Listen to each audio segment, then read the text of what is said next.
Kalau akun kita ada minus atau tagihan seperti ini ya teman-teman, apakah masih bisa dapat order? Jawabannya masih bisa. Cuman orderannya itu pasti pembayarnya yang GoPay. Ini salah satunya. Bisa juga dapat yang GoPay dan tunai. Tapi kalau yang tunai itu nggak bisa kecuali GoFood. Nah, ini buat contoh saja ya teman-teman. Ketika saya kemarin habis antar food minus sekian. Apakah masih bisa dapat order? Jawabannya masih.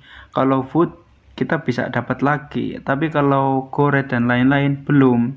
Karena banyak teman-teman saya juga yang share ternyata dia udah minus ketika dapat food dan akhirnya dapat minus juga dari food lagi. Dan kita akan mencoba untuk melipir, cari spot di tengah. Ini saya percepat ya teman-teman, karena memang saya tadi minus dan kita akan uji coba apakah masih diberi kelancaran atau enggak, karena sistem sekarang itu beda.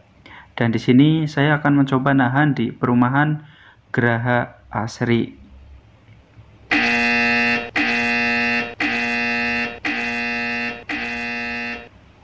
Dan alhamdulillah ketika saya nahan di sini ternyata dikasih order. Dan ketika kita coba cek, ternyata pembayarannya GoPay ya teman-teman, 10.400. Kita mencoba untuk chat customer. Dan setelah sampai tujuan, kita mencoba selesaikan perjalanannya. Jadi poin penting ini adalah ketika kita akunnya minus atau punya tagihan, ingat tetap dapat order. Yang penting akun kita itu tidak sakit ya teman-teman. Kita tagihannya tinggal 60.000 sekian ya teman-teman, karena tadi udah dapat GoPay. Nah, kalau diketik seperti ini lancar berarti tidak lemot. Nah, nih hasil ngebit di hari Senin sampai hari Jumat. Saya akui mungkin banyak di luar sana yang pembodoan sistem kemarin itu ada dampaknya. Ada yang akunnya bisa gacor parah, terus ada juga yang delay-nya lebih parah, ada juga yang tetap stabil. Saya akui dari hari Senin itu berat banget ya teman-teman. Tapi alhamdulillah di hari kemarin tuh hari Jumat itu saya tembus 16 strip, nggak sampai sore. Terus di hari Kamis juga alhamdulillah tembus. Nah di hari Rabu agak berat, apalagi Selasa ditambah lagi hari Senin itu udah terasa berat banget. Tapi kalau kita konsisten pasti tetap ada hasilnya. Itu kuncinya ya teman-teman. Nah oke teman-teman, itu hasilnya di ngebit hari Senin sampai hari Jumat. Saya akui semenjak pembaruan sistem kemarin itu ada dampaknya. Yang gacor banyak, yang sedang juga banyak, bahkan yang anyep lebih banyak. Apalagi pembaruan sistem ini itu versinya sedikit beda.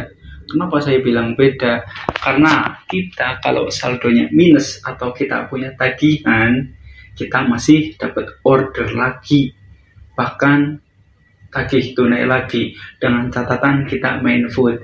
Tapi kalau GoRed ataupun GoSend saya belum coba. Berarti ini validnya hanya di GoFood saja.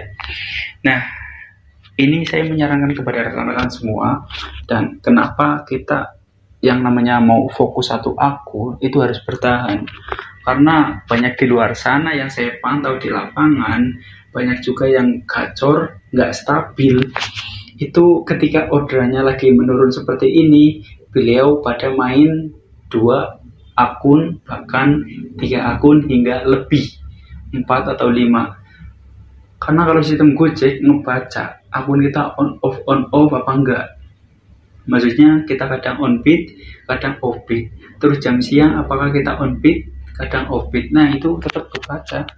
Makanya nih saya sarankan, kalau teman-teman mau fokus, pahit nggak pahit, jalani dulu.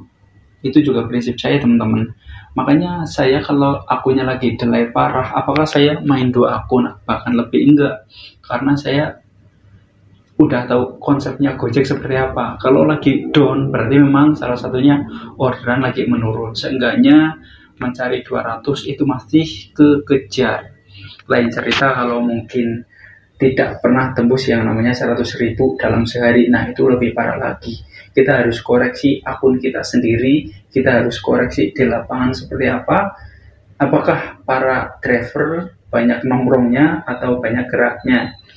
Makanya sistem saya kalau cara ngebitnya bukan untuk menunggu order, tapi prinsip saya itu menjemput bola, yang dimana peluang ketika banyak driver nongkrong, saya ikut nongkrong, cuman nggak bareng, jaga jarak. Ketika 15 menit, 20 menit nggak dapat, wah berarti spot di sini kurang, pindah lagi. Karena prinsip saya itu harus ada yang jadi korban. Maksudnya gini, memang orderan lagi sepi, tapi kalau kita ngandelin di situ sampai kapan, dia nggak bakalan dikasih.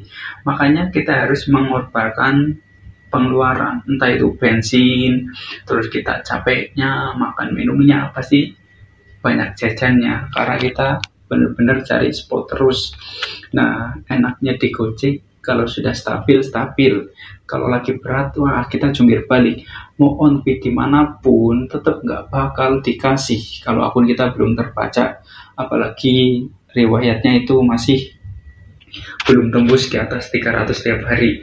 Intinya kalau pendapatan hanya 100.000 atau di bawah 200.000 itu masih tergolong berat. Kenapa saya bilang seperti ini? Karena sistem Gojek ngebacanya biasa kita tiap hari dapat segitu, ya pasti nggak jauh dari segitu. Makanya nih buat rekan-rekan semua, kalau ingin tahu main sistemnya saya seperti apa, intinya pahit nggak pahit saya jalani. Bukan berarti ketika orderan lagi sepi saya terus off, enggak, itu salah besar.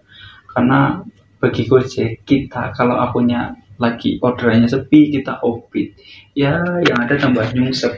Apalagi kalau kita ngandelin di satu tempat seperti di stasiun Cikarang atau stasiun manapun misalnya.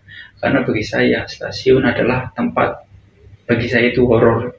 Karena ketika kita nongkrong di mana-mana dikasih ke stasiun, tapi dari stasiun zong, berapa kali bongkaran zong, bahkan kita nunggu berjam-jam zong.